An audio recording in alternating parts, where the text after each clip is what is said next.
right, let's get started. Hi there. It's the last lecture. Here's what we're going to do today. We're going to do the last lecture, and then we're going to have course evaluations at the end. So there'll be two evaluations for me and evaluation for the TA, the hard-working, outstanding TA, Lisa, and then that'll be it. And then Friday, we will have the final, right here in the middle of week 10, or at least the end of week 10, and then finals week. Just go, do your thing, have a good time, and enjoy your summer. So, last lecture. We've covered a lot of ground. 10 weeks, not that much time. Still, it seems like we've covered a lot of topics. But we haven't covered everything. I mean, we haven't covered every question we could possibly ask. So, I want to do something a little bit experimental. Do you have any questions about things we didn't cover? So let me explain where this comes from. Sometimes Tom Bradbury and I give seminars for couples where we try to, share some of this wisdom with actual couples. And at the end of the seminar we say, do you have any questions that we haven't talked about? Any questions about things, not advice, not personal advice for you, but questions about relationships that we've written a whole book. We didn't talk about everything in the book. So I want to know, is there something that you're wondering about? Because this is it. This is the last lecture. There ain't no more. So this would be your last chance to say, since I'm in a class on intimate relationships, there is this thing that I've always been wondering about that we never talked about, didn't see it in the book. Maybe I know about it. Maybe I don't. In which case there'll be an awkward silence and everyone will laugh. But this is an opportunity to stump me, an opportunity to get questions answered. Now, I have a prepared lecture, and I'm going to give it. But before I do, I just want to give you one last chance. There's nothing else on the slide. It's asking you, do you have any questions for me about intimate relationships before we finish off this class? Yes, David. How do antidepressants affect selecting a partner? Wow. I have no idea. The question, let me just phrase the question, is how does presumably taking antidepressants affect selecting a partner? And I don't know. It's a great question. I will answer it obliquely, only by saying that I have a colleague who's doing research on a related question. And her question is, how does taking the pill affect selecting a partner? Here's how she's thinking about this. She says, it turns out, we didn't talk about this a lot in this class, but there's good research that shows that women's mate preferences change over the menstrual cycle. There's actually a lot of evidence for this. That women desire different things in a mate when they are ovulating than when they are not ovulating. Now, most women would probably deny this. But there's a lot of good experimental evidence that takes women, college students like yourself, into the laboratory, measures exactly where they are in the ovulatory cycle, and then asks them, what would you like in a mate? How much are these qualities important to you? From these pictures, who would you like more? And what they find is that the same women, or when women are sort of quasi-randomly assigned, in other words, they're selected not on the basis of where they are in the menstrual cycle, and we just sort of measure where they are. Women who happen to be ovulating are more attracted to men who are large, men who are more masculine in the face, have more of a square jaw, and sort of a little bit more aggressive, than women who are in a different phase of their ovulatory cycle. This is Dr. Marty Hazelton who's doing this work here at UCLA. So her theory is that during ovulation, women are acutely sensitive to issues of genetic fitness.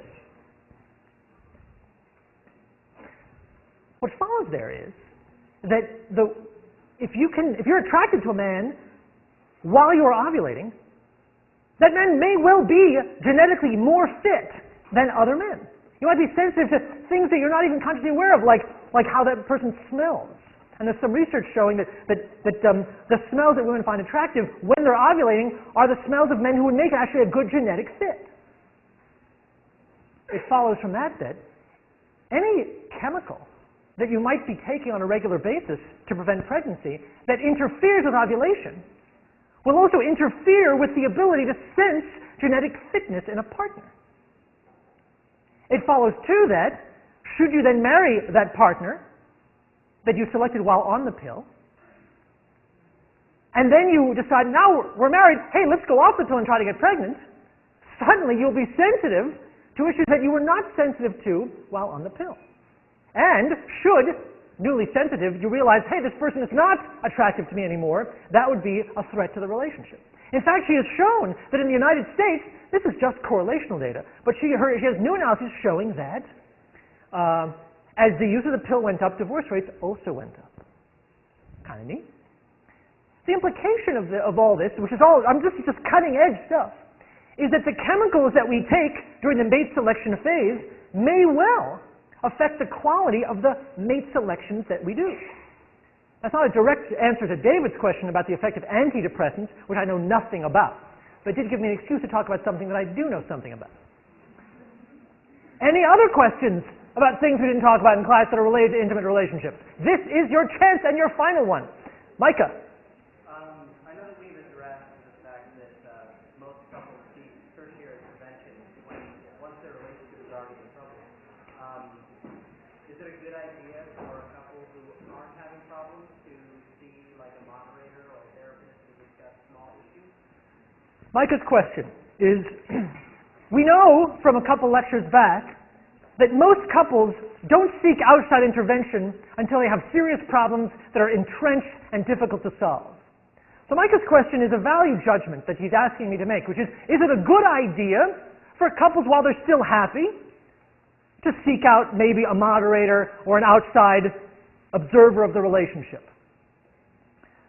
And my answer to that question, which is a fair one, is to not go that far and say, oh, I think that all couples, even happy couples, should necessarily pay to see a therapist.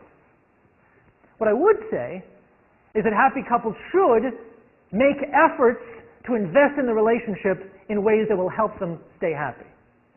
There are many ways to do this, though. We talked in class about how primary prevention for couples, in other words, programs that are given to couples to help prevent the development of problems, those programs take many forms. Books, videos, weekend retreats for couples. Not all of them are kind of the therapy model for happy couples. I would say that it probably is, at the very least, fun for happy couples to do stuff like that. To think actively about the relationship. That does seem like a good thing. I cannot say, with evidence behind me, that couples who do that do better, because there's a huge selection effect. Turns out the couples that are A, happiest, and B, the most into their relationships are the ones that are more likely to enroll in those kind of programs. Well, they do better, but it's not clear that the programs have an incremental effect over the qualities that brought them to the programs in the first place. But, and here's the bottom line, it couldn't hurt. Any other questions about intimacy? There's a question in the back. Is that Megan? Megan.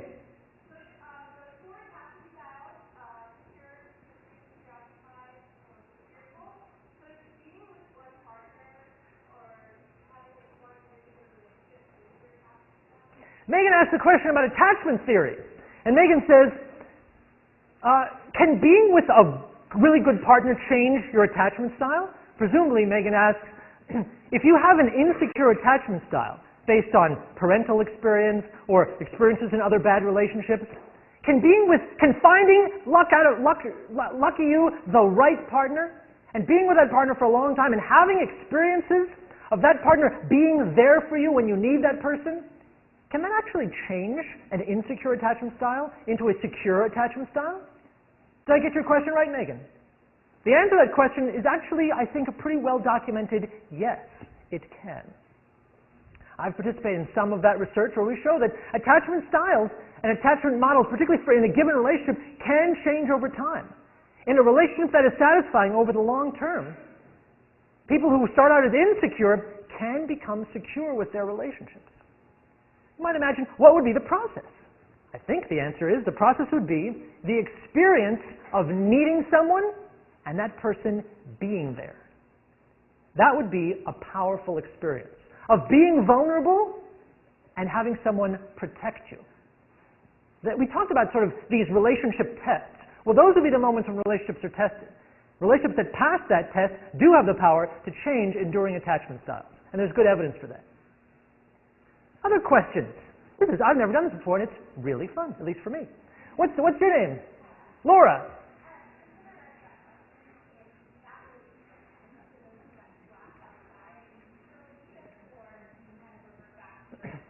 Laura follows up on that question and says, well, if that relationship should end, would the effects of any attachment style changes last and persist to another relationship? I think it would have to depend on how the relationship ended. I have no specific evidence for that. But I would think that if a relationship that you had grown to trust then betrayed you, well, then you might end up worse off than before, you could imagine. But if it ended in some other way, maybe cordially, you might take away from that good relationship still a positive feeling that people can be trusted, that might well persist to other relationships. That's speculation on my part. Other questions about intimacy? Jessica? Is there studies that will kind of give us different qualities? Okay, let's say newlyweds versus people who've been married 50 years. Do they describe their love differently, or do people who have been married 50 years, are they still in love? That's a fantastic question.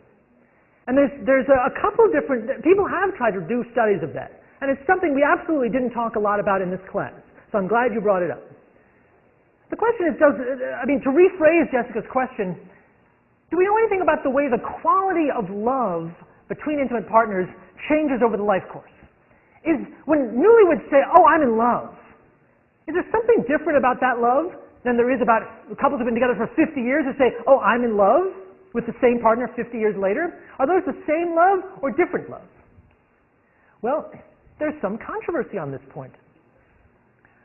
Some people believe, and some people have written, that there are, and you've probably heard this before, different qualities of love from passionate to companionate. Perhaps you've heard of this distinction again. It's not a distinction that we made too much of in our textbook.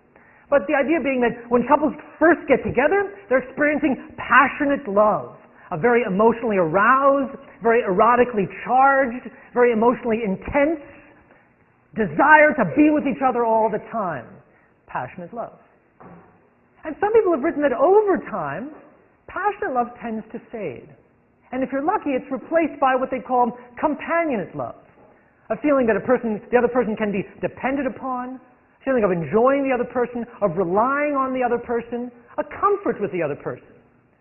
The difference between passionate love and companionate love can be expressed this way. Passionate love means when I'm around the person, my physiological arousal goes up. Oh my gosh, there they are! Companionate love means when I'm around the other person, my physiological arousal goes down. Ah, there they are.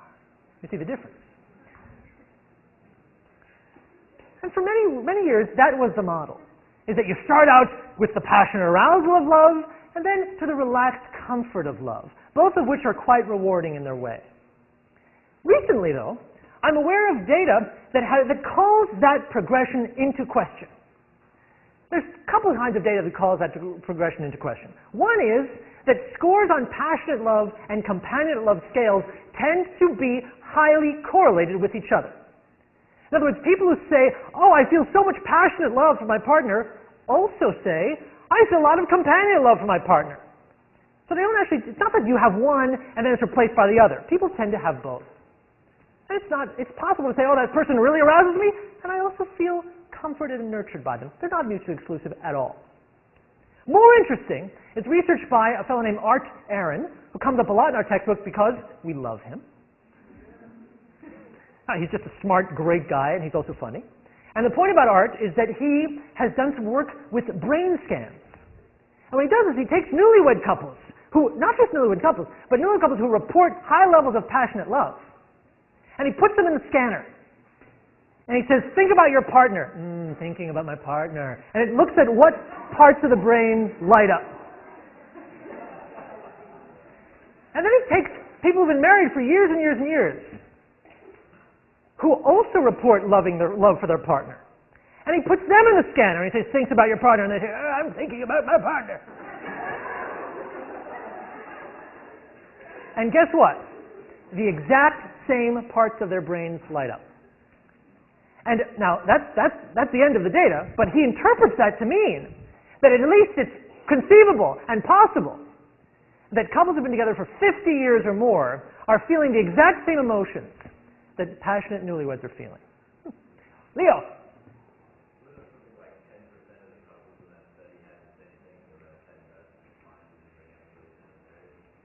Are you, I don't remember. I mean, so Leo says, wait a minute, he's questioning the details of the study, and I don't remember the details of the study. Other question? Is it Cassie?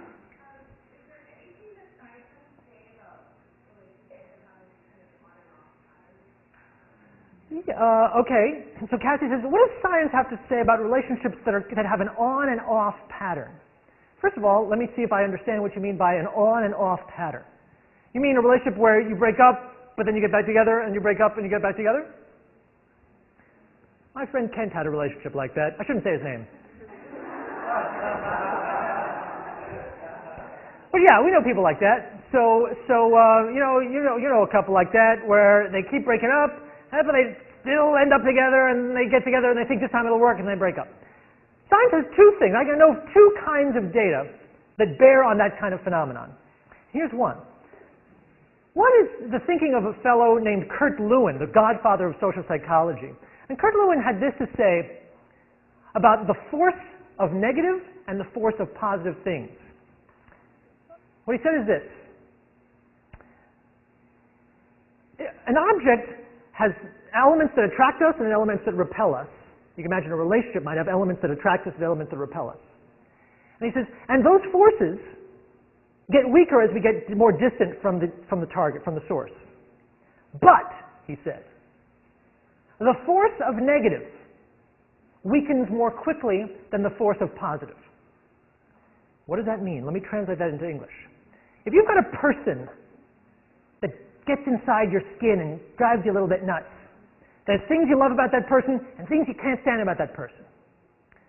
The closer you get to a person, the more strongly the negative stuff affects you.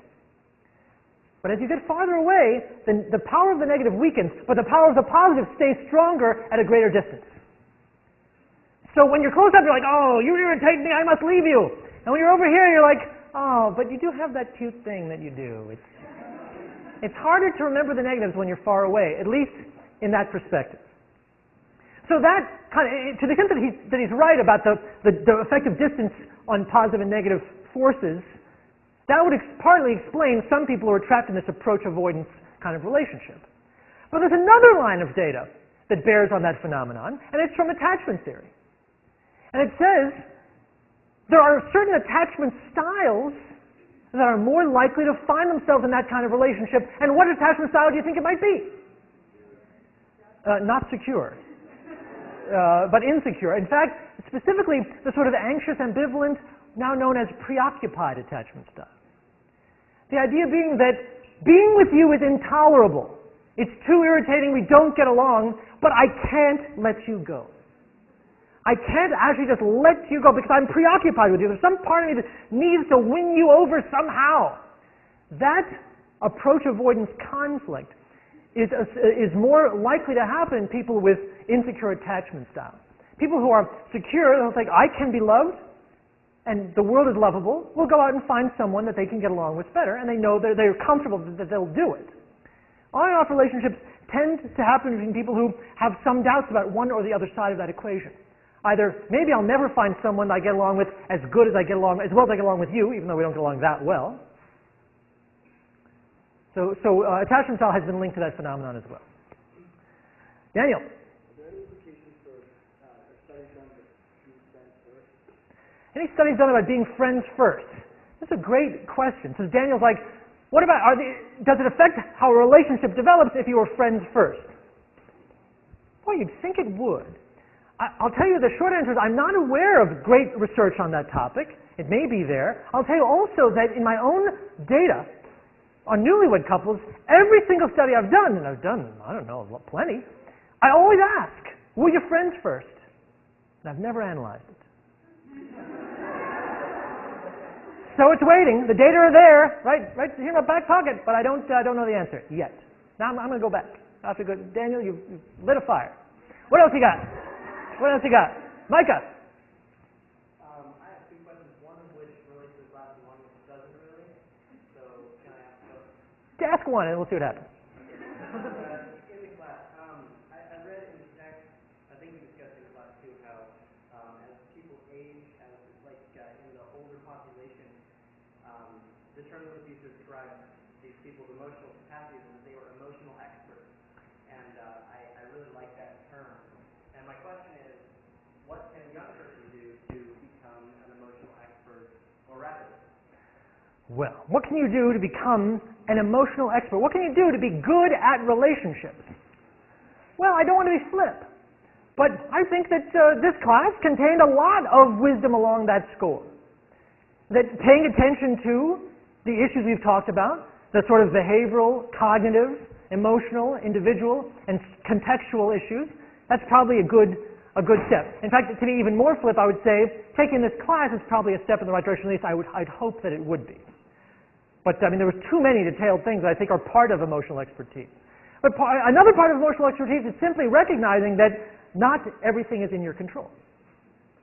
Even if you know everything, memorize it, and even if you've written the book yourself, doesn't mean you're going to be perfect every minute.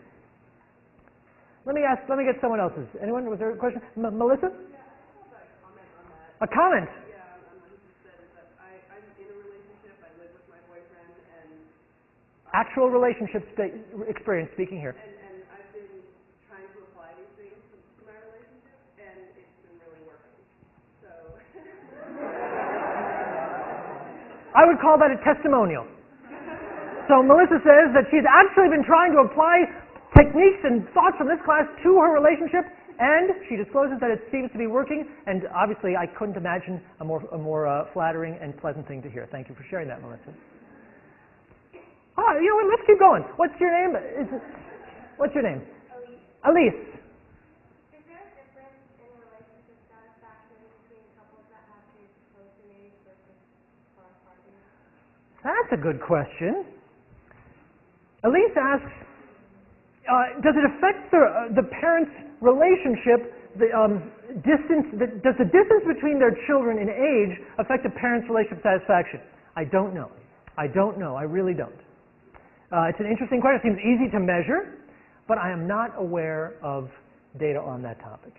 But I can speculate a little bit, and I would say that parents who have had a kid, wait a long time, and are still willing to have another kid must be pretty happy. I wouldn't know if that was a causal effect, but it would seem that having a big distance in age would be perhaps for some couples associated with a quality relationship, because it means that you're still willing to make that commitment and investment. But I only say that because there's a 7.5-year difference in my kid's age. Question, Maya.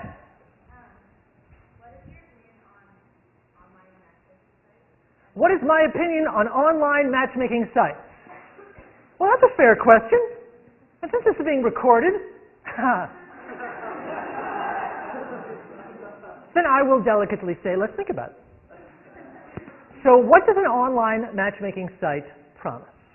It promises a number of things. Online matchmaking sites promise you access, and some of them promise you more than access. So the first thing an online matchmaking site promises you is access. In other words, it says, look, you're not going to meet that many people in your daily life. You can't. You're just one person. You move around, you'll meet only who you meet. Come to our site, and you can actually search for other human beings the way you could search Google or the way you could search Amazon for a book. So you can't argue with that. You absolutely cannot argue that online matchmaking, online sort of dating sites allow you to have contact with people and select people on variables that you couldn't do in real life under any circumstances. So that is a definite service that they're offering, and there's no disputing it. But I think you're asking about something more.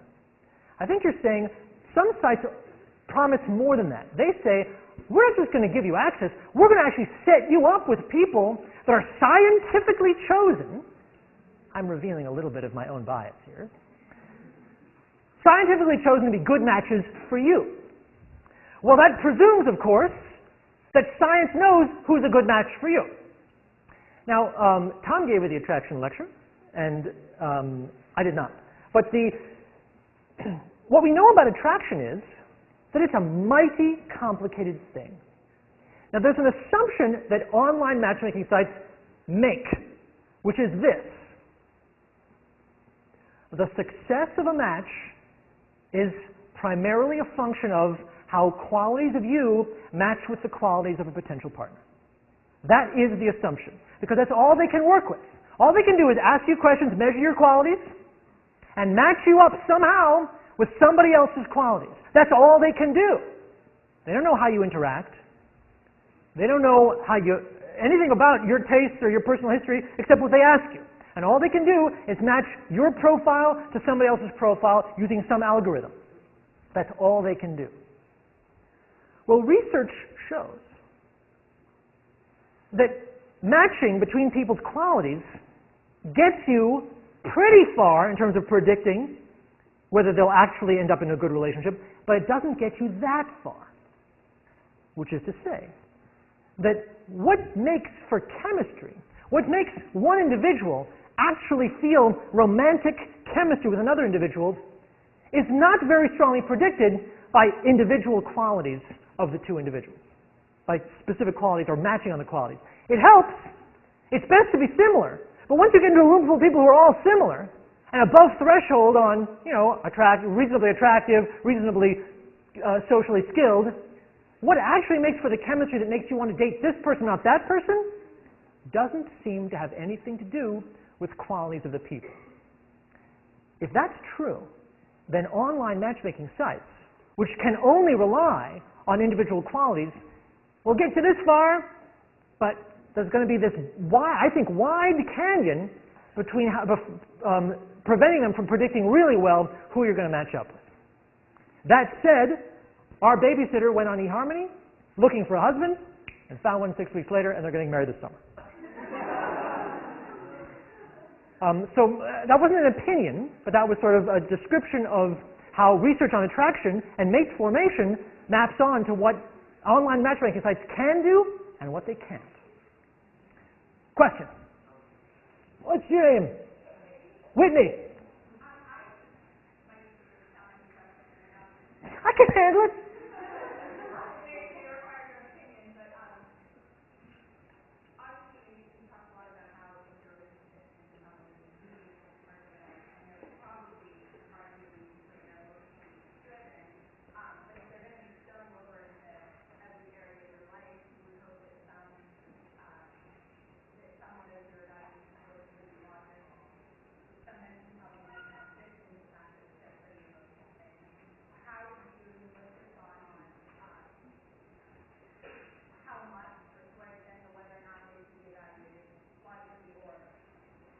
Well, Whitney's question is, informed no doubt by having recently seen the new Star Trek film, how much should we evaluate our relationships using logic, and how much should we evaluate our relationships using emotion?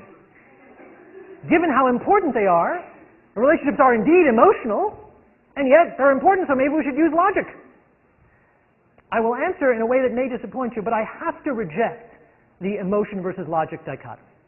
I must. I don't believe that it's either or even close to either or. Rather, we have emotional reactions to the things we experience. We can be emotional and logical at the same time. They're wrapped up in ways that they're inseparable. How should you evaluate your relationship? What's the best way? Well, you should, I suppose I might say, if you force me to use your language, you should logically assess what's going on in your relationship and then emotionally react to it. And if your emotions say, I really want this to work out, then you should logically figure out a way to make the most of what you've got. The problem with terms like logic or emotion is that logical tends to be praised and emotional tends to be disparaging. Oh, you're just being emotional, as if that's somehow illogical. Not at all. You can be logically emotional. Your emotional reactions can be quite logical and rational and reasonable.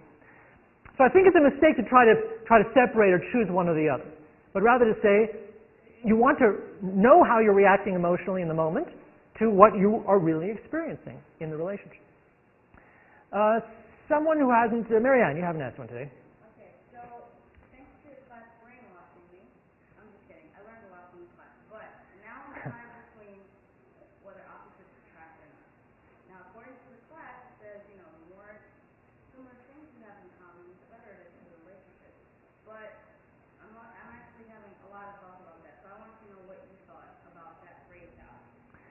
the question Marianne asks is, do opposites attract or not? Come on, bottom line, what's the story? And the bottom line is quite clear in the text and in the research, which is that opposites do not attract. I mean, the research on this could not be more clear, that when you compare people who are similar to each other, in their values at least, in their attitudes, in their interests, they get along better than people who are dissimilar. Democrats do better when they date Democrats. Republicans do better when they date Republicans. People of one religion, their relationships are easier and more successful if they date people who are of the same religion. It's harder to be different and it's easier to be similar. And there's lots of reasons why this would be true. But let's push it. Are there ever any circumstances where opposites attract? Well, what about personality traits, like depression? If you're depressed, do you want other depressed people? Is that who you're attracted to? If you're neurotic, are you attracted to other neurotic people? Where's the other neurotic people? Even that, very weak evidence. Relationships do better the less total depression there is in the relationship. If you're depressed, try to get someone who's not depressed to love you. So, again and again, we get down to similarity being more powerful than dissimilarity. There's just not a lot of... Then like, well, the guy who created what's known as the complementarity hypothesis, a sociologist named Winch, back in the day, Winch said, no, what about dominant people? They like submissives. Dominant people want to be with submissives. Outgoing people need shy people. So opposites attract on those personality dimensions. But you know, even that has not been supported in the literature at all. Not even close. In fact, what they find is this, quite a bit different thing. Similar people are attracted to each other. And then what sometimes happens is, when they are together, they adopt complementary roles. That's quite a different thing. Think about what that's saying. It's saying that I'm outgoing, my partner's outgoing, we're both outgoing. But when we're together, I might let this partner be the outgoing one, and I might take a back seat in the moment. That doesn't mean that I'm not also outgoing relative to my peers. I'm still pretty outgoing, just keep up with you. Similarity still rules the day. There's just not a lot of evidence for opposites attracting. That's just the truth. What's your name, Laura?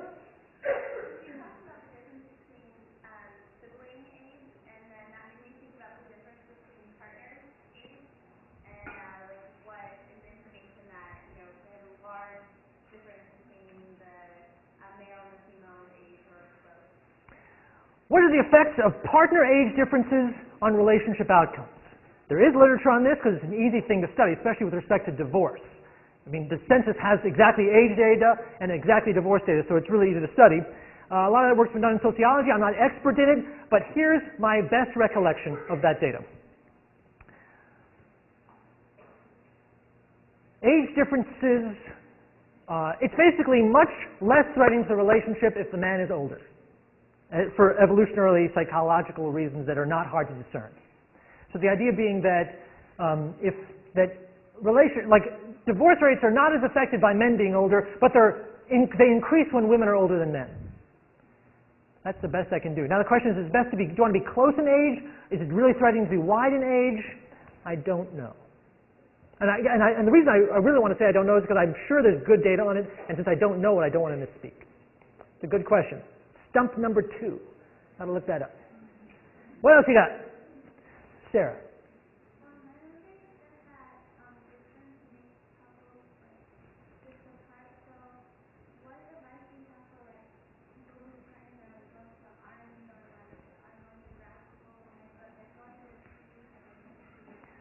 Oy, Sarah, that's a really good, important question. We know the research shows that distance does not make the heart grow fonder. And it follows from everything we've talked about in this course. If intimacy is a fire that requires fuel, well then long distance is going to prevent fueling the fire of intimacy. If you're not in each other's presence, you're not going to be sharing as many new experiences or any experiences at all. It's going to be harder to nurture each other, support each other, and feed intimacy. So what can you do if you know that someone that you care about is in fact going to be distant from you? You know you're going to face that challenge. Number 1, from the course, recognize it's going to be a challenge. Number one is keep in mind, wow, we have a challenge. This is going to be a serious stressor for us. There's no way it's going to be a cakewalk. Number two, find every possible way to feed the intimacy when you're together and when you're apart. Nowadays, this is something interesting that the Army is actually studying right now. What are the effects of modern communication technology on the family outcomes of military service people? This is something that I personally am involved in studying. Because what's happening now in the military is that deployed service members have more contact with their families than in any other military conflict in the history of the world. Every other time there's been a war ever in the history of humanity, the people that's on the front had very serious troubles communicating with the people back home. Now, I can call you on my cell phone and say, hey, there's bullets flying right over me, and how are the kids? How does that affect relationships? How does that affect relationships? And there are two competing hypotheses. One is, because there's still so many constraints on what you can do for each other, it raises more opportunities for conflict. Maybe it's actually harder on families. The other hypothesis is, no, contact is good, connection is good, it's easier on families. It's an empirical question which we haven't answered. In terms of advice, though, if your partner in terms of advice, I would say, until the day they come in, I would still say more contact is better. Make an effort. If it's not easy to devote time to your relationship, you just have to make that much more effort to devote time when you can. I do have a prepared lecture. Let's take a couple more, only because I'm enjoying it so much. I selfishly would like to take a couple more questions, and then I will give you the lecture that I prepared. Wyatt! Okay, so I have a question about any research that's been done or any suggestions that you might have about couples whose families do not get along. The couple gets along, and each member of the couple gets along with the other person's family, but the families do not get along, like you're afraid to invite them to your wedding. Yes. I hear you. The question Wyatt asks is there any research on the effects of in-laws not getting along with each other on the outcomes of the relationship?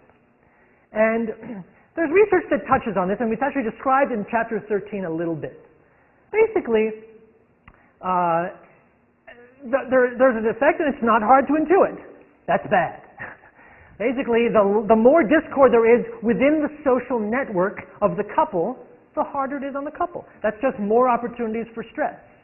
You can imagine that if you had a choice, you'd rather that your in-laws get along with each other than not.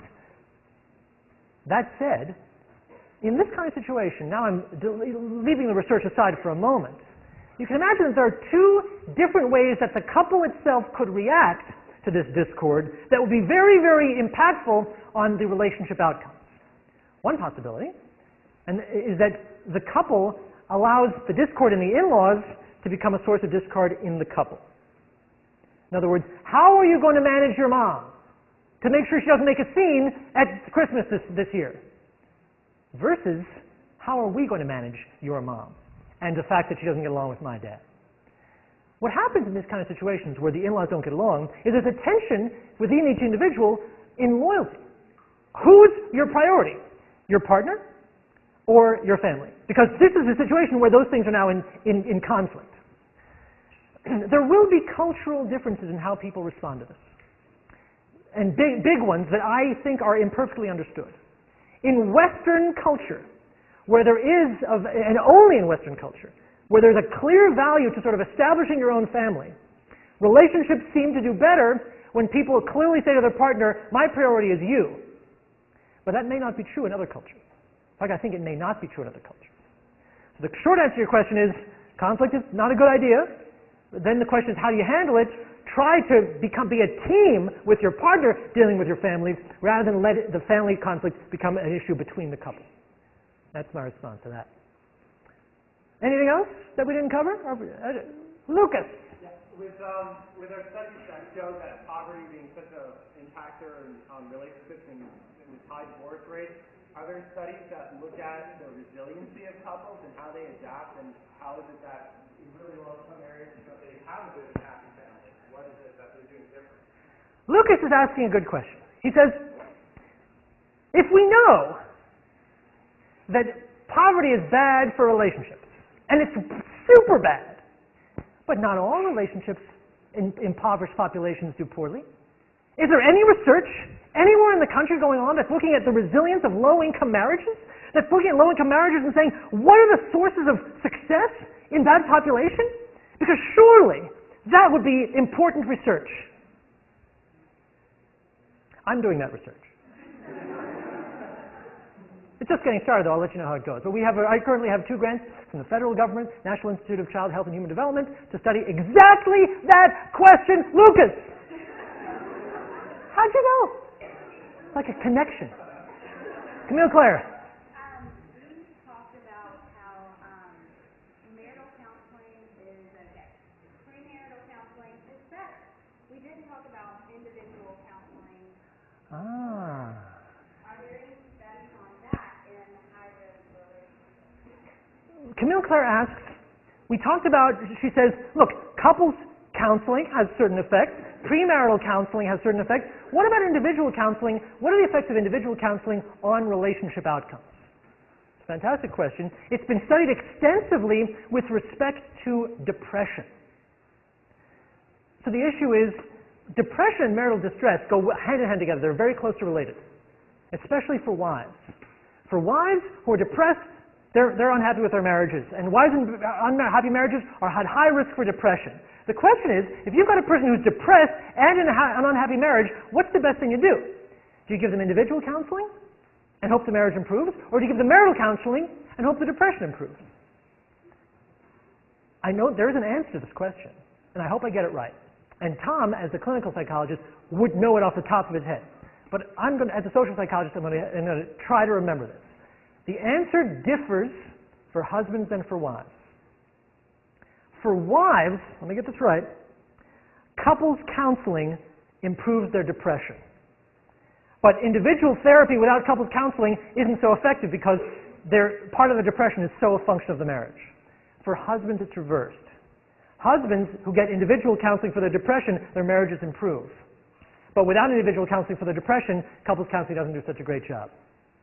So if you want to improve the mental well-being of a husband and a wife, for a husband, research shows go in the individual route and the marriage will improve. For wives, go in the marital route and the depression improves. Well, that was fun. I'd like to, I don't know, I'll just give the rest of my lecture since I wrote it. And it's pretty good. But if you have other questions, I'm still a faculty here, and I'm not going anywhere. So feel free to stop by and let's talk, because these are issues that don't go away and that I find endlessly fascinating. But you've asked me a lot of questions, and it's very interesting to me to hear what's, at the end of 10 weeks, still on your mind. Well, maybe it'll be interesting to you to know that 10 weeks later, there's a question that's still on my mind, and it's the same damn question that we started the course with. The question for me is this. If everyone agrees that intimate relationships are to be desired, everyone wants them, that's why you're here, that's why we live, birds do it, bees do it, little birdies in the trees do it, then why do they often fail? Nobody wants them to fail. No, Albert Einstein didn't want his relationships to fail, but they constantly failed. He sucked at relationships. Smart guy. And he cared. It's not that he didn't care. Why do relationships fail? Even though we don't want them to be. Every lecture, every week, we've addressed what I think is a piece of the puzzle. We've held each piece up to the light. We've looked at its shape. But we haven't yet put the pieces together. And that's what I'd like to do today before we end. It seems like we've raised a question. Now let's try to answer it. And I think that the answer starts with saying that there are some, on one hand, there's hundreds and hundreds of things that affect relationships, that are elements of two people in their relationship. But in fact, it all kind of boils down to three things. Of all the variables that we've ever talked about, there are really only three things. There's two people and their enduring characteristics, enduring traits. In a relationship, there are two people that have qualities that they bring to the relationship. And we've talked about a lot of those qualities. Their personality, their attachment style, their family history, whether or not their parents divorced, how much education they have, whether they're poor, middle class, or wealthy. I said their personality. Oh, their own prior history of relationships. These are qualities, everything I just mentioned and plenty more, that don't change. You carry them with you from relationship to relationship. That's, we talk about baggage. Well, that's your baggage. Your religion, your ethnicity, whether you're short or tall, your physical appearance, that's you. That's part of you. You take it where you go. And you've got some, and your partner has some, and to think about how relationships succeed or fail, we're going to have to attend to that somehow. And we've tried to. Another broad theme in this course is that the two people have processes that go on. There's things that they do. There's communication between them. There's processing inside the head. So there's things people do. So we talked, to understand a relationship, we have to understand who they are, and we have to understand what they do. What they do cognitively, what they do verbally, what they do behaviorally. Aggressive behavior, communication behavior, problem-solving support, all of these processes. You have to understand those things. But what I'm suggesting is we may be able to group them together, just for simplicity's sake today. And then there's external circumstances. The thing that is often forgotten. But all this is going on not in a vacuum, but in a context, in an ecological niche. That for some people is very supportive, is very rich, and for some people is very demanding and very impoverished.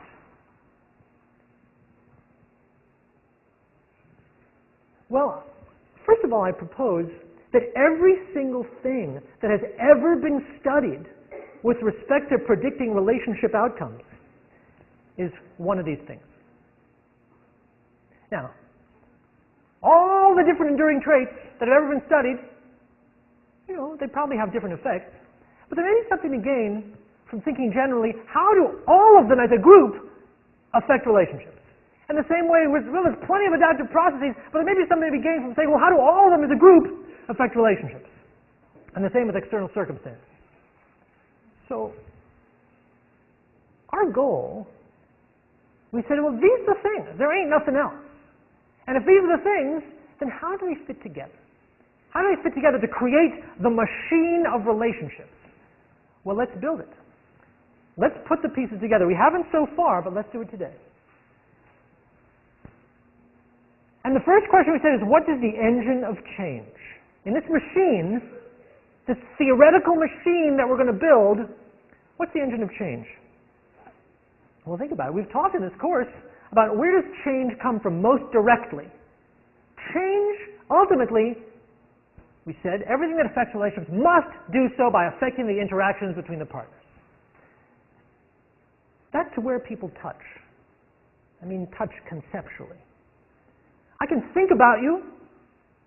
I can be neurotic or needy or secure. But ultimately, the only way I can affect you is by interacting with you somehow. So I'm living my life, and you're living your life, and the chains of our lives connect only when we interact directly. Now, in a relationship, people interact a lot. But all the things in my life can affect you only by affecting where we touch. In other words, the interactions. I didn't invent this point. It was Harold Kelly who made this point. That's a point that we made early in the course. But it means that this is the engine of change. Adaptive processes are what directly affects relationships, or relationship outcomes.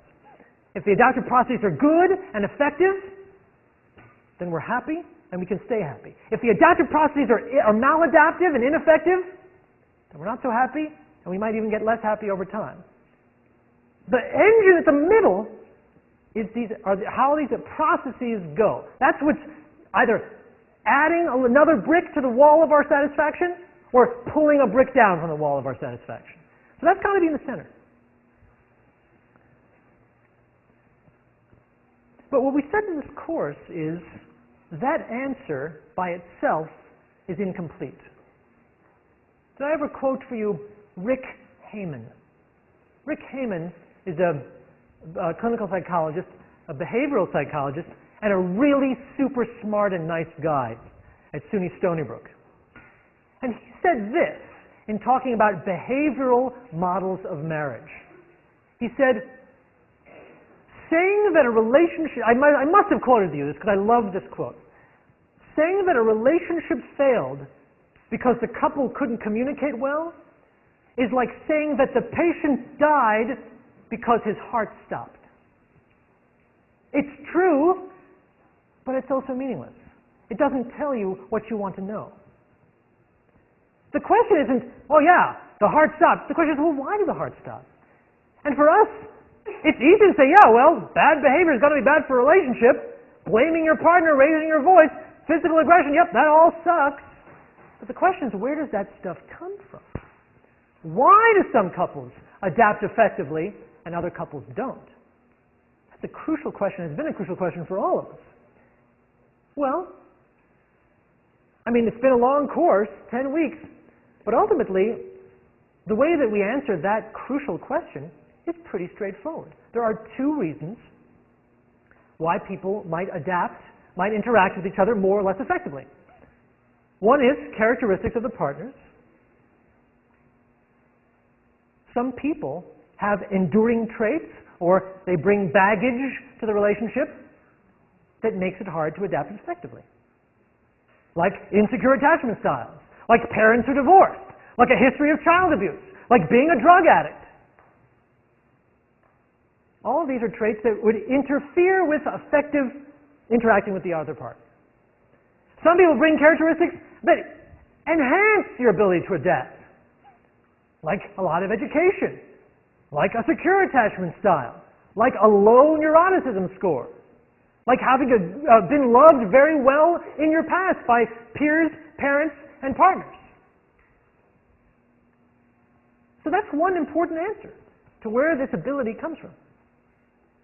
But it's not the only answer. The other answer is characteristics of the environment. Some environments make adaptive processes harder. Environments where you're distracted. Environments where where people are making demands on you. Environments where there are a lot of alternative attractive partners that would lower your commitment to the current partner. Characteristics of the environment affect this process. Characteristics of the environment can also support the process. Having family that support you. Having family that want you to succeed. Having friends. Being in a culture that says, devote yourself to your relationship, it's important. All of that affects this process. So if we can actually think about now putting these pieces together and drawing a picture that would help us to answer this question. And what would that picture look like? Well, first of all, this picture has a name, and the name of it is the Stress Vulnerability Adaptation Model. And this is a model that Tom Bradford and I put together and published in 1995. And it's been a very successful paper for us. A lot of people have cited it and thought about it. We don't talk about it in the textbook that much. You know why? Because we didn't want to draw too much attention to our own work in the textbook. Just seems not right, you know. But I'm going to draw attention to it in the course. That seems okay. So we call it the Stress Vulnerability Adaptation Model because it puts together three things. Stress, i.e. environmental characteristics. Vulnerability, i.e. characteristics of the individual. And adaptation, i.e. adaptation. So let's start. What goes in the middle of it? This is one of my rare animated slides, and I animated it myself. Let's see if it works. Okay. So here's the engine in the middle. Here's the engine in the middle. Adaptive processes directly affect change in satisfaction. Positive adaptive processes make happy changes, which then feed back to make it more likely you're going to adapt effectively. A happy, positive cycle. And a negative cycle, too. Maladaptive adaptive processes means negative changes. Now you're a little bit less happy. A little less happy people do a little bit worse. A negative spiral. You don't like that. But that is, what we're basically saying in the model is, change in satisfaction directly comes from nowhere but this. It can't come from anywhere directly but that.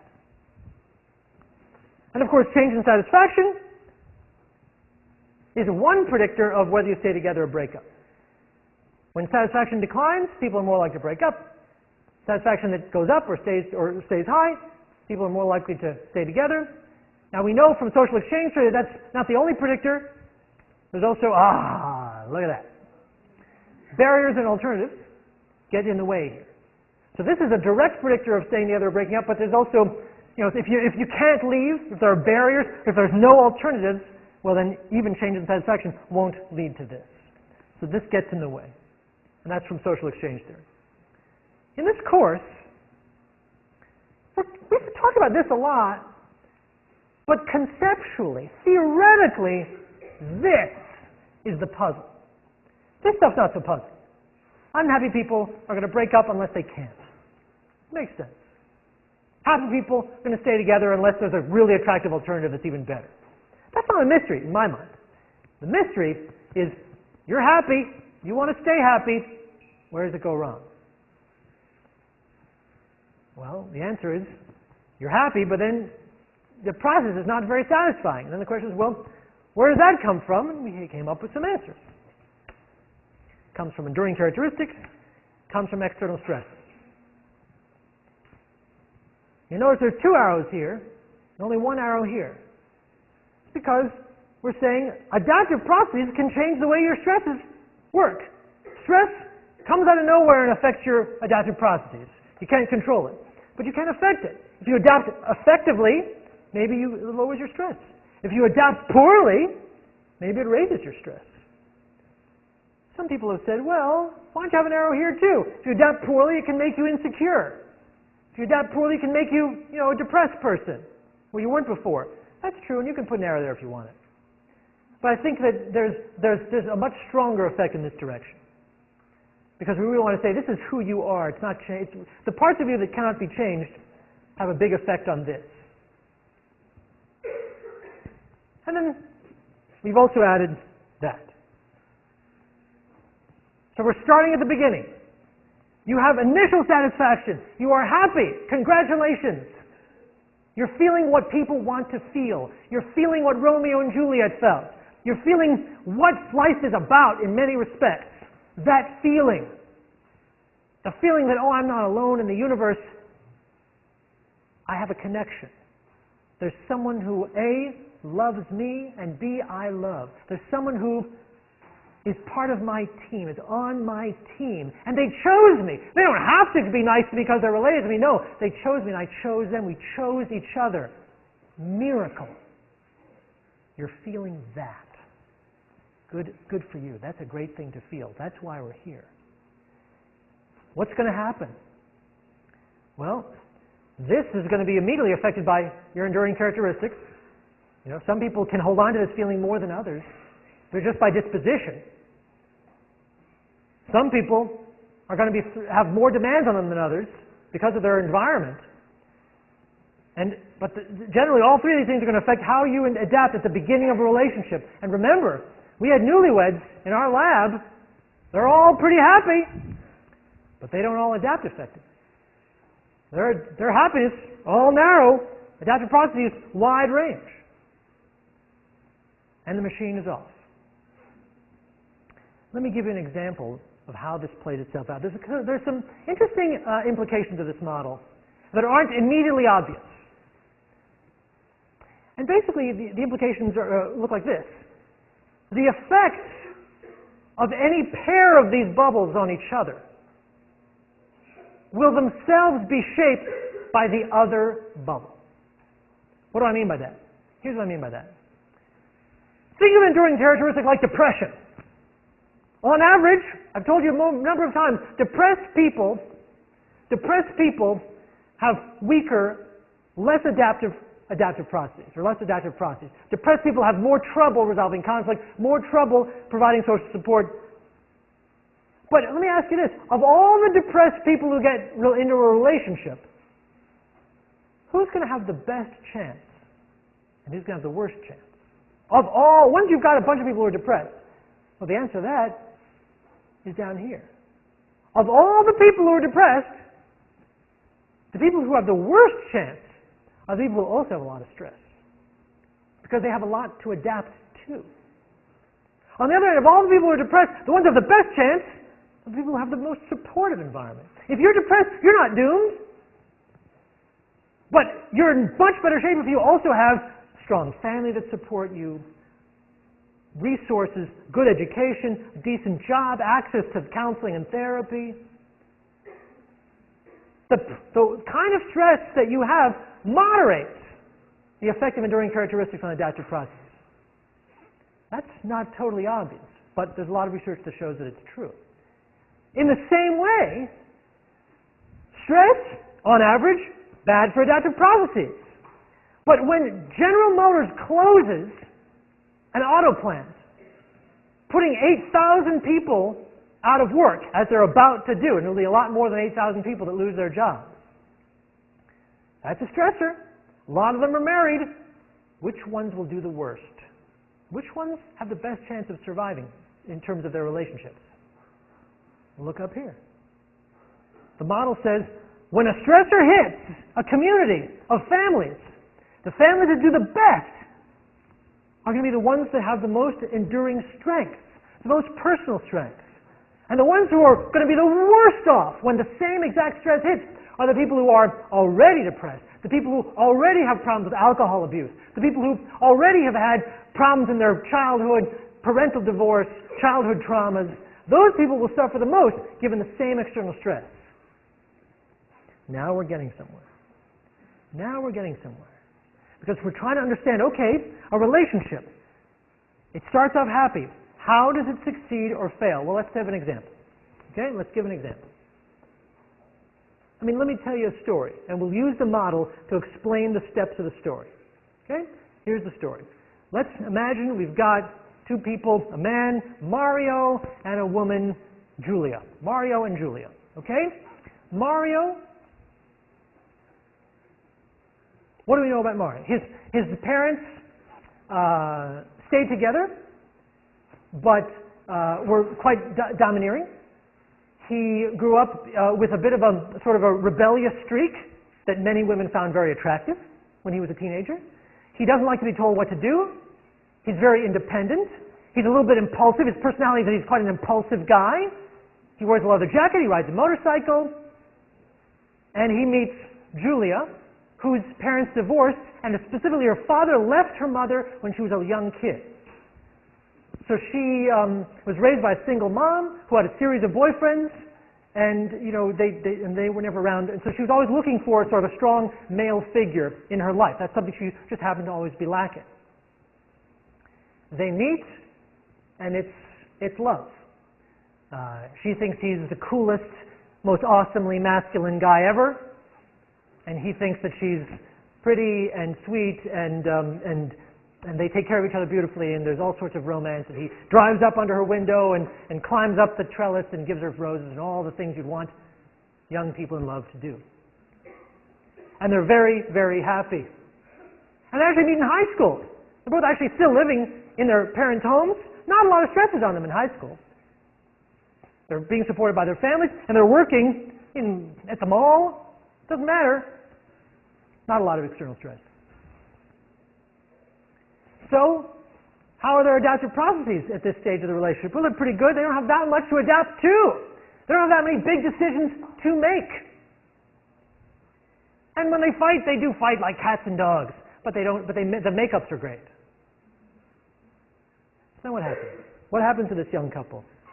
Well, it's high school graduation time, and they decide that they should get married. Why should they go to school when they're in love? Why don't just get their lives started? They don't feel like they need a higher education, so they do get married. And they're still very, very happy, and they have a very cute reception, and all people come, and they're very, very happy. And they find a little apartment together, and they're extremely happy. And then what happens? Well, now, their environment has changed, hasn't it? Before, they didn't have to make a lot of decisions about, paying bills, because they were living at home, their parents were paying the bills. Now they're paying the bills together. And Mario is having trouble keeping out a job because, that rebellious independent streak, that turns out to be not that effective in the job market. And, and Julia really wanted a big masculine guy to take care of her, but Mario isn't actually doing that much caregiving now that they're in a relationship together. So she still wants what she wanted before. She hasn't changed, but their situation has changed. And suddenly she finds herself sort of asking him more for things that she thought he was going to provide, but that he isn't providing. The problem is that Mario reacts very poorly to being told what to do. He has an independent streak. And now she's saying, could you do this for me? Why aren't you doing this? I'm a little disappointed that you aren't taking more care, more responsibility for our home. And that's the problem, because that's exactly what he doesn't like. And they start to have more fights. The makeups are still great, but they have more to fight about, because they have more decisions to make together. Because now they're sharing an apartment, they're sharing responsibilities, there are bills to pay, there are a kitchen to clean, and no one's doing it for them. So the ratio of positive romantic times to difficult, complicated times is changing. But they're still pretty happy. And then, here's what happens. Julia gets pregnant. They're married. They wanted to have a kid. So they decided, we're going to put it in God's hands. We'll sort of be a little bit relaxed about birth control. And sure enough, before they've been married more than a year, she gets pregnant. And now their satisfaction goes way up, because that's a very exciting thing. And they're very excited. Their families are very supportive. Lots of people are excited for them. They get all sorts of onesies. By the way, you can have too many onesies. Like there's other gifts you can receive for baby onesies. It's very nice, but enough. Okay, that's the point. The point is that they're very excited, because that's an exciting thing to be pregnant. And also the world just supports you when you're pregnant. Like, everyone wants to touch the belly, and it's wonderful. And then the baby comes out. And it's a pretty healthy baby, beautiful baby, but like a lot of babies, it cries. It cries a lot, they don't know why, and it cries all night long. And now they have more to do. Now their environment is full of a stressful thing, which is a baby that's making a lot of demands. And Mario says, part of me is that I don't love people making demands on me. But Julia says, part of me is I need to be taken care of. That's my whole point in life. And this becomes a problem, because now she's saying, I need you to take care of me, and I need you to take care of this baby now. It's not just about me. And Mario says, and he doesn't actually come out and say it, but he starts feeling less and less comfortable with all the demands being made on him. And it makes him more and more sullen in the house. And their adaptive processes, they have less time. They have less time to do the kind of romantic things they used to be doing a lot of. They have less time for sex, less time for dates, because there's a baby, they can't leave the baby at home. They have family that supports them, does babysitting once in a while, and that's a good thing. But those families also have their own issues to deal with, and so a lot of times they're left alone with the baby, and that just takes more and more time away from the intimate stuff that they used to do. 6 months after the baby is born, they haven't had a positive moment in a while, and they've had a lot of negative ones. And their satisfaction isn't what it once was. 6 months after that, Mario is spending a lot of time away from the house, because all of these processes push exactly his buttons. He finds himself reacting rebelliously the way he always has in his life. And she's finding herself feeling abandoned the way she always has in her life. And she makes him even more demands to try to get something out of him that she lacks, and he withdraws even more. And all of this is changing their satisfaction, bit by bit by bit. Do they stay together or do they break up? Depends on the barriers and alternatives. Depends on whether Mario, when he's away from the house, meets someone that he thinks he can do better with. Depends on whether the disapproval of the family is a barrier that they can or cannot cross. But this is a relationship that if you ask them sometime later, they say, it's not what we wanted it to be. And then I ask you, or a policymaker asks you, or a researcher asks you, why did this relationship go bad? Why is this relationship not the relationship they wanted it to be? And think of the simple answers we'll reject 10 weeks into this course. Is it because they didn't know enough? Is it because these were broken people that couldn't have good relationships? No, that's not it at all. They might well have had a good relationship if different things had happened, if they had a more supportive environment, if they had been wealthier, if they had decided to, if they'd had more education, better jobs. They might well have had different kinds of, their enduring characteristics weren't a death sentence to the relationship. Well, maybe it was that they just didn't know how. Could we have taught them to do better? Taught them better skills? Well, we might have taught them something. But the fact of the matter is, that the power of our ability to teach them is probably not as great as the power of external stressors and their own enduring characteristics on their adaptive processes. If we just handed them money, would that have solved the problem? It wouldn't have hurt it. It couldn't have hurt. But they still would have had these sort of broader issues of wanting things from each other that the other could not give. Why did this relationship go bad? Why do a lot of relationships go bad? It's the whole system. It's the whole system that works together. And that's how relationships succeed or fail. This is the answer. So, a couple concluding comments. There are 3 more minutes. If that's how relationships work, that's a broad overview. But if that's our answer to how relationships work, it's a system, all those things work together, and that's how they work together. Well, relationships, particularly marriage, have changed a lot over the last several decades, right? Divorce rates have really risen over the last 50 years. What's changed? If that's how relationships work, is relationships working differently now than they have in the past? Well, I think a lot has changed, a lot has remained the same. And not just over the last 50 years, but over the last 1,000 years. Humans need intimacy. That was not an invention of 1968. That's always been true. It's part of the human condition. It was part of being primates, and it's part of being Homo sapiens. We need intimacy. And intimacy is defined the same way all over the world. It's someone who loves you, it's someone who you enjoy being with, it's someone who takes care of you, it's someone who you want to take care of and make sacrifices for. That hasn't changed. So what has changed? What has changed in the last century is the context of intimacy, the rules in which intimacy can be expressed. And the change is this: the rules have gotten looser. It once was that the roles we play, the ways we can express intimacy, were pretty narrowly prescribed. They were pretty narrowly prescribed, and they were prescribed by people outside ourselves. Society said, wives, this is what you're going to do. This is all the things you can do. Husbands, this is all you can do. Nowadays, men and women, in their relationships with other men or other women, have to make these choices for themselves. As the rules have gotten looser, as our standards and our roles have gotten looser, it puts more responsibility in our hands to define for ourselves how intimacy will be expressed, how roles in a relationship will be negotiated. Well, that's a challenge. And it's a challenge that makes relationships maybe harder. But it also has the potential to make them better. And that's a potential that we need to seize for ourselves and for the people around us.